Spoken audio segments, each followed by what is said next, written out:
Paul would state in Romans 15 and verse 4 that whatsoever things were written aforetime were written for our learning, that we through patience and comfort of the Scriptures might have hope.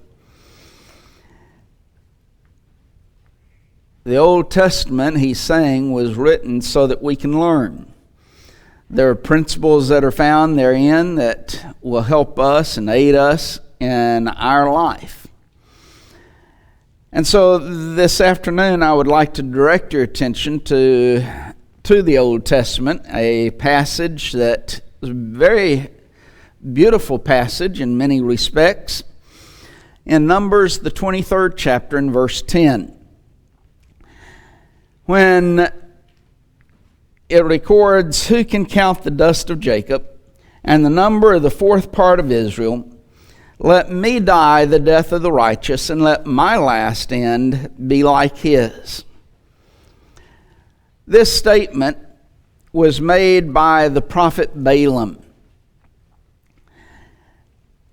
We don't really want to center upon the prophet himself too much, because while he makes a very valid, good statement that we can learn from, in reality, he makes this statement in the realm of compromise, which that should be a good lesson as well. But Balak, the king, had hired him to come to curse Israel. And at first he refuses to go as he was supposed to, but he finally is persuaded to go. But he's only going to speak what God says. And so now then, that is kind of the background as to this statement. Because he's built this burnt offering, and there's this sacrifice that he makes. And he takes up a parable relating to Israel and about Balak. And he blesses Israel instead of cursing them like Balak wanted to. And at the end of this that he is stating is this phrase, "Let me die the death of the righteous, and let my last end be like his." Balaam did not continue in that faithfulness to God. If he really wanted to be doing what God had said, he never would have been there. But he was. And while he initially gives and blesses Israel, he also gives Balak the key to having God destroy them. And so his life, his character, were the very opposite of what he states here and his desired expression, that let me die the death of the righteous, and let my last end be like his. The statement is, as we mentioned, true, and there are some lessons that we need to learn in regards to it.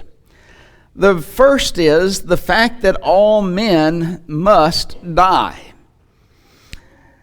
There's no doubt in Balaam's mind but that one day he's going to die.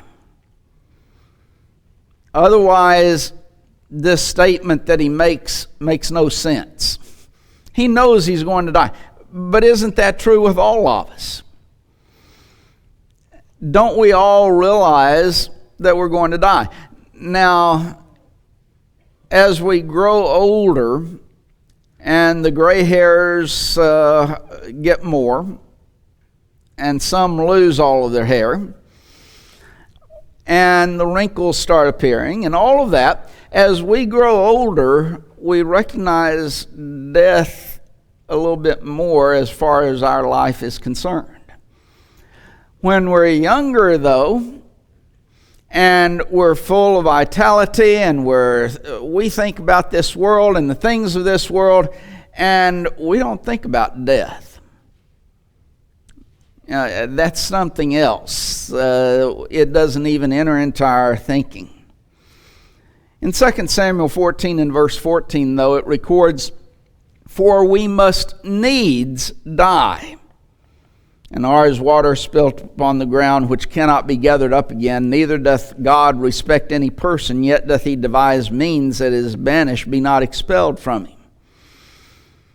That statement, "we must needs die," is a recognition that we're not going to live on this earth all through the existence of this world.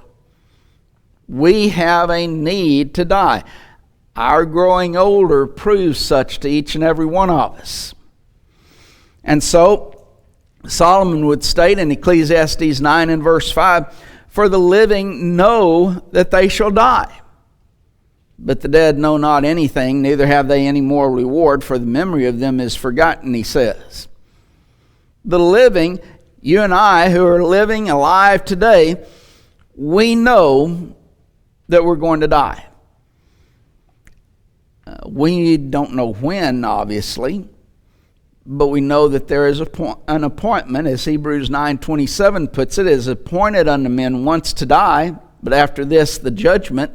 There's that appointment we're going to keep with death. We don't know when. It might be 20, 30, 40 years in the future, or as was expressed in the prayer, we might not even make it through the day. Our next breath is not really guaranteed to us. We're going to die. And with the frailty of life, the possibility, as James would express it, that our life is but a vapor that appeareth for a little time and then vanisheth away. It's a little time here upon this earth. The frailty of life.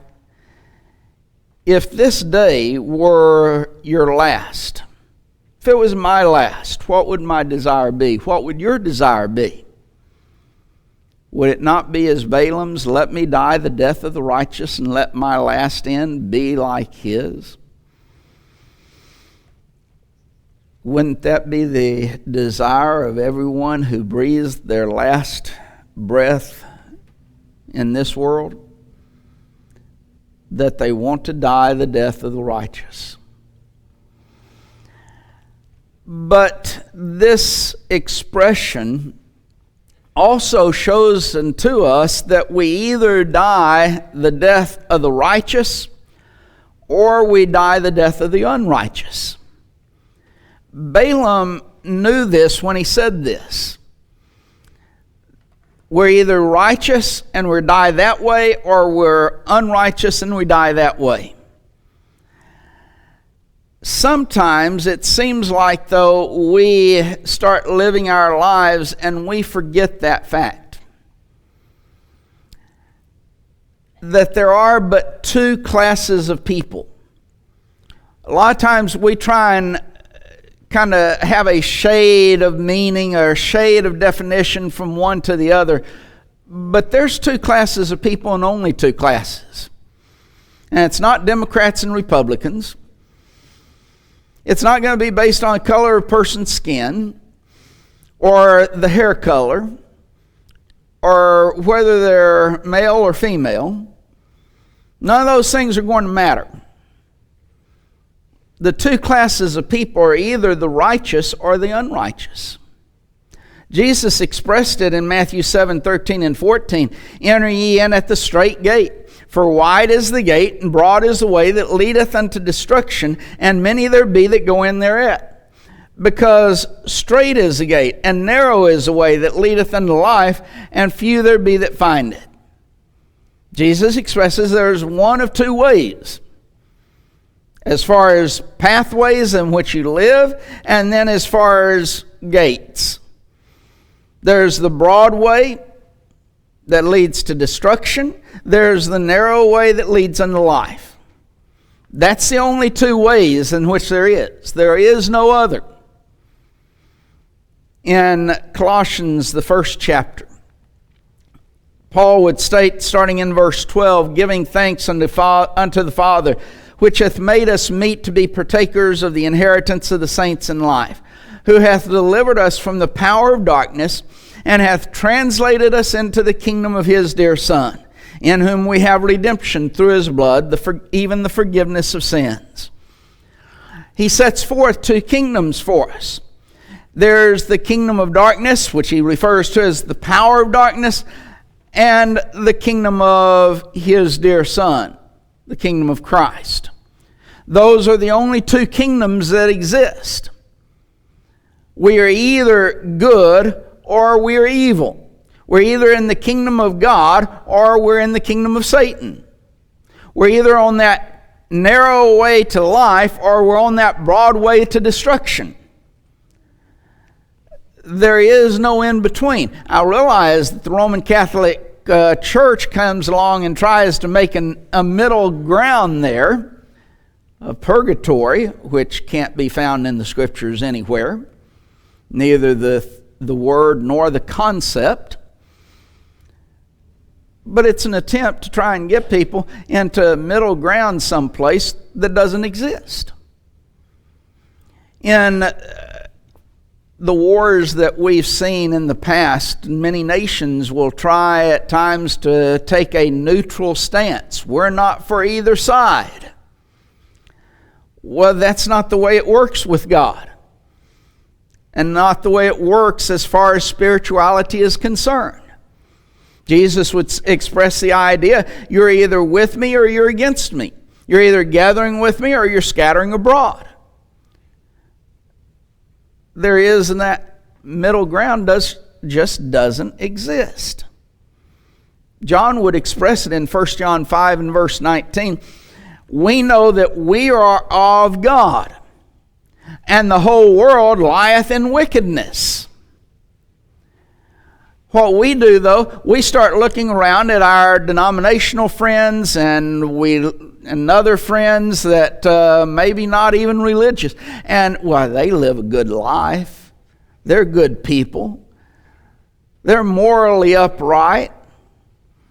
They'd give you the shirt off their back. And we have all of these expressions, and we fail to realize they're in wickedness. They are on the pathway to destruction. They are on Satan's side. They're not on God's side. Every one of these religious groups that are around us are on Satan's side. They're the servants of Satan. They're not the servants of God. There's only the church which belongs to Christ, the church of Christ. That's the way in which is on that of God. Everyone else lieth in wickedness, the whole world.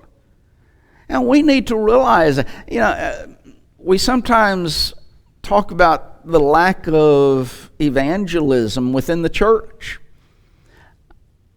I think, this is my personal opinion, but I think a lot of times it's because we've gotten the idea that these people in the denominational world and that these people who live a good moral life, that somehow God's going to work a way in which they can be saved. We don't realize they're in wickedness, they're in sin, they are of Satan, they're supporting Satan, they're doing everything that Satan wants.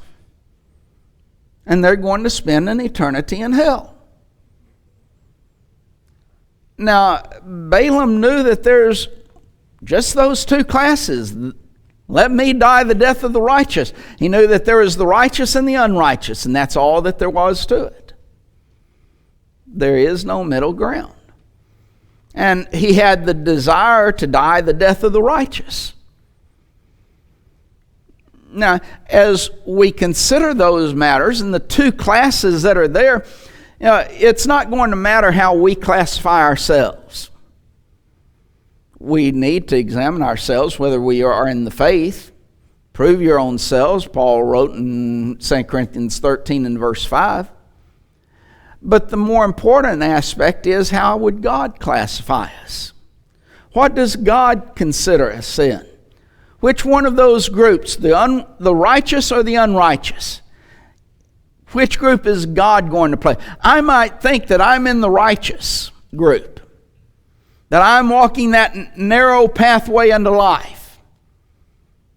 But God says, no, you're not. God's decision is the one that counts, not mine. I'm not going to be judged by my ideas and my thoughts and my wishes, but by what God says. And so we've got to study to make sure that we are truly what God classifies us as. I can look in, and that's the idea of 1 Corinthians 13th chapter, when he's talking about the complete revelation of God's will, that I can see into that mirror clearly, distinctly now, and see myself as God sees me. It's not talking about being able to see God face to face in that passage. It's talking about looking at ourselves and seeing our reflection in the Scriptures. I can go to the Scriptures and see how God views me. I'm looking into that mirror darkly.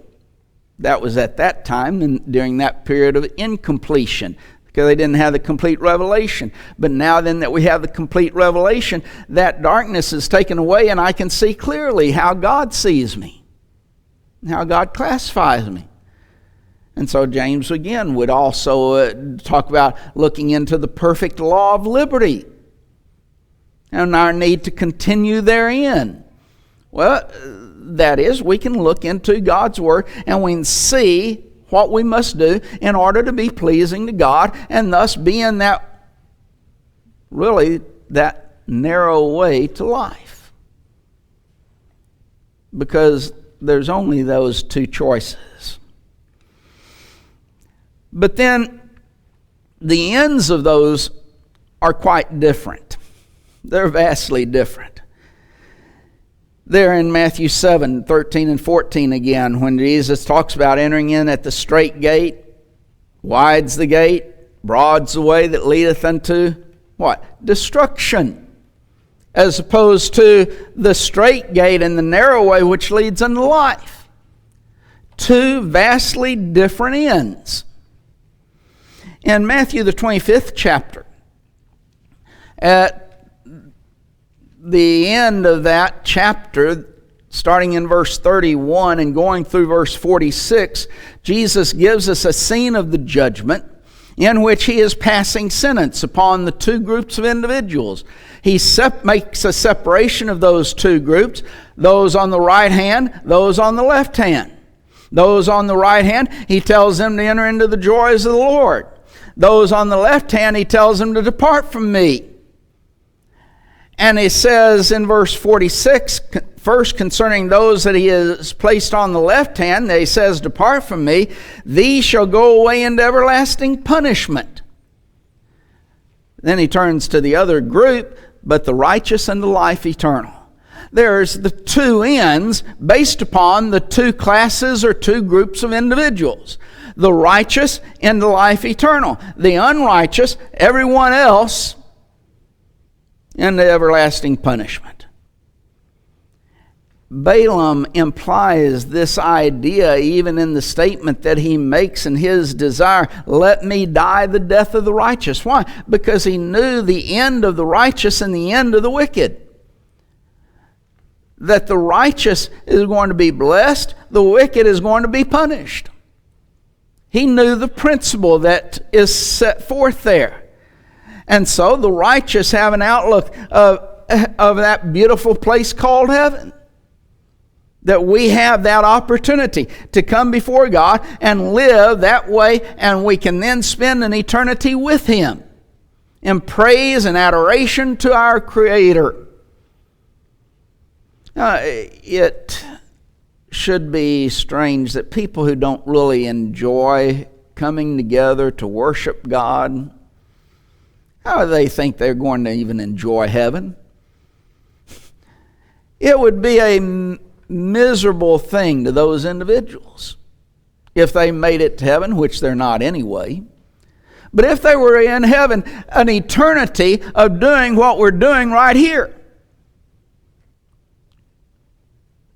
And if they don't enjoy doing it right here, right now, then how do they think they're going to have any joy in heaven doing it throughout all eternity?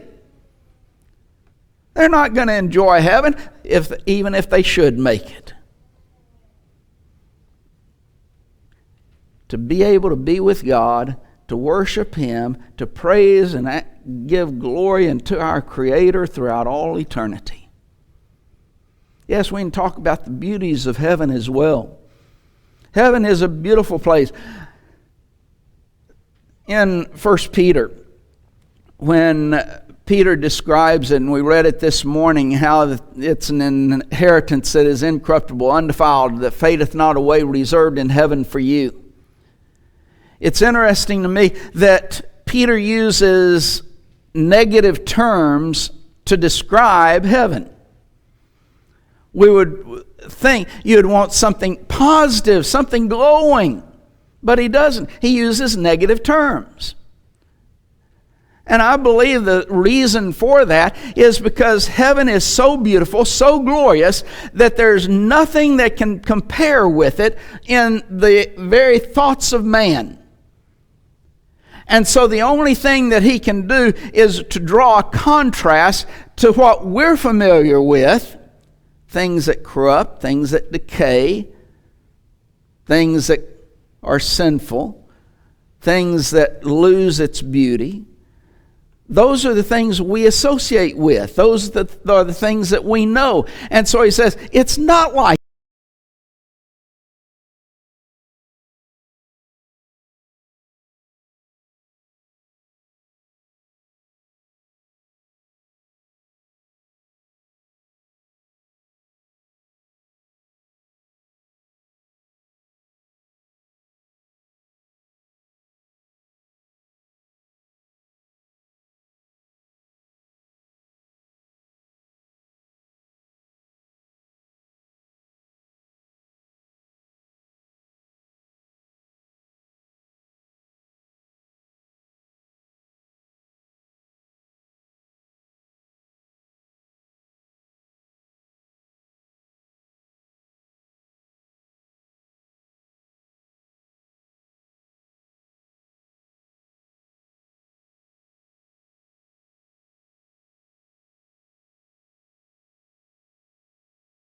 that are bad and evil. But there's no comparison with anything in this world as far as the torment and the punishment and the evil of hell. And so God describes it as, in various terms, it is the blackness of darkness, for example. You ever wake up and it is totally, completely dark with absolutely no light whatsoever? You cannot see anything. You can't even see a hand in front of your face. You can't see anything. There's an eerie feeling that we get when it starts getting dark like that. We don't like it. And yet, hell is really the absence of light, because God is light. And they're separated from God. So there is absolute, total darkness that they are in. It's described as a fire, an everlasting fire. I don't know if there's anything here upon this earth that causes greater pain than a burn. Burns are horrible. But yet here is an eternal burning, an eternal fire that does not cease, the anguish and the torment. And that's, so God uses those terms. Anguish. The rich man was in anguish. He was in torments. Those are terms that God uses to describe the utter pain and torment and of this place called hell. We look at God and we consider all of those wonderful attributes of God. in 2 Thessalonians 1, it says that we are separated from God, separated from His presence. That means everything that God is, and all of those attributes of God, that in hell, none of them exist. God is love, so there's no love in heaven or in hell. God is gracious. There's no grace in hell. And you can go on with all of the attributes of God, and because they are separated from God, they are separated from that attribute that God has and that God is. No wonder it is a place in which man should try to avoid. And Balaam, by his statement, he's saying, I don't want that type of an end.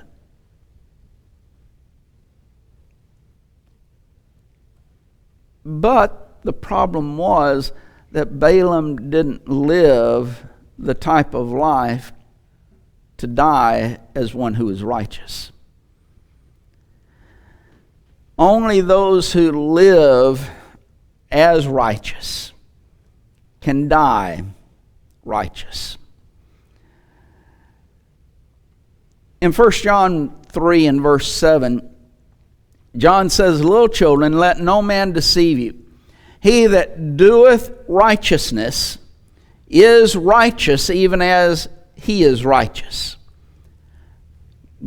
We see one of the attributes of God, His characteristics, is that of righteousness or justness. But He makes the application, if we want to be that, if we want to have that characteristic, we're going to have to do righteousness in order to have that characteristic of being righteous as God is righteous. Well, what do we mean when we say righteousness then? If we have to do righteousness, how do we determine what righteousness is?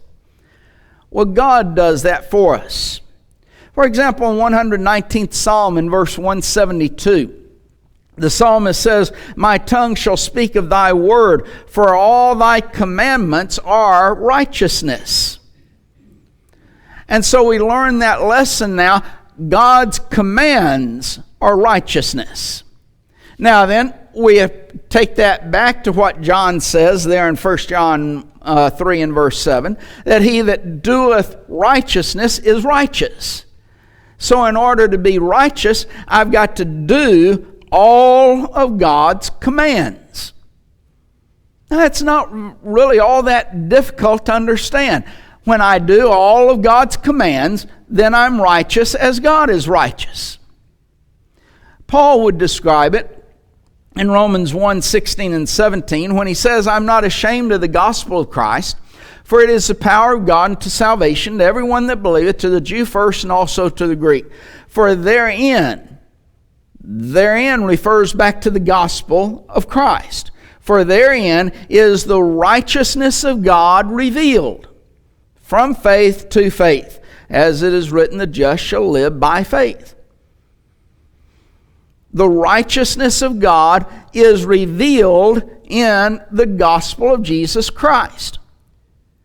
Now then, take that back to, again, what John says there in 1 John 3 and verse 7, He that doeth righteousness, that is, he that doeth that which is revealed in the gospel of Jesus Christ, he that does those things is righteous, even as God is righteous. God is making known His righteousness through that gospel. And when we do the gospel, when we are obedient to it, then we're righteous as God is righteous. That's how we are to become righteous.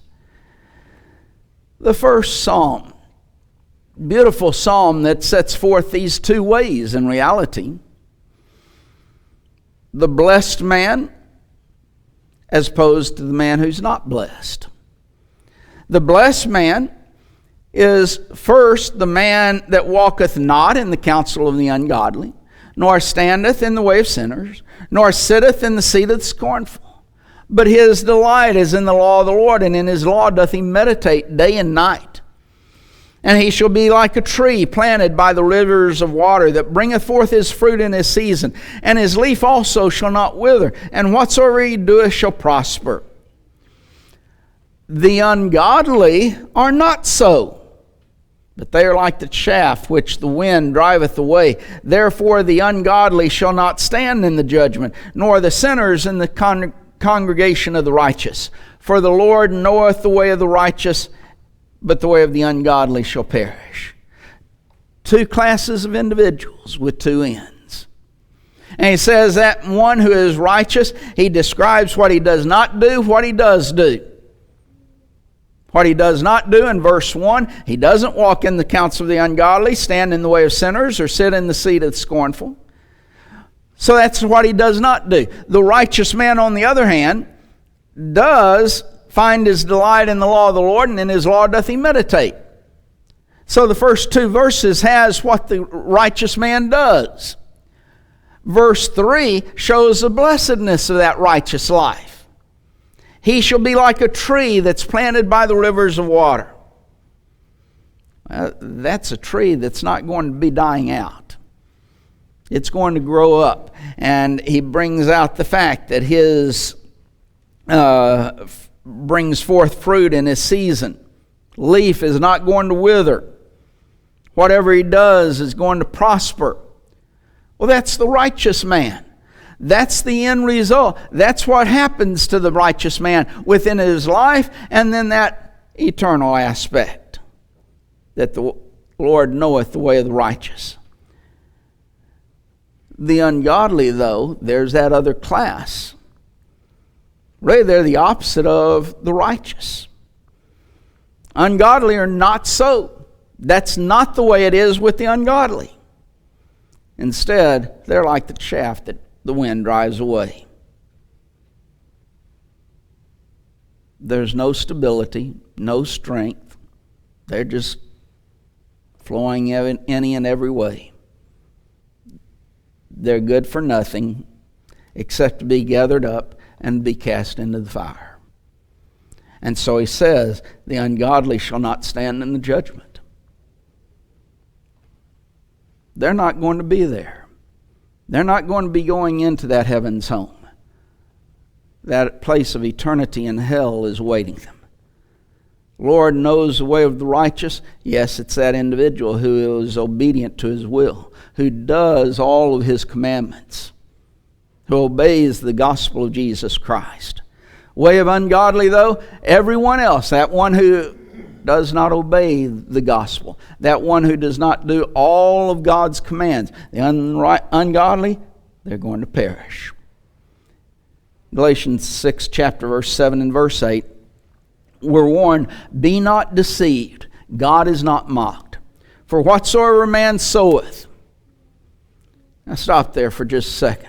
Whatsoever man soweth, that is the life that he is living here upon this earth. That path that he has chosen to live, whether of the righteous or the unrighteous.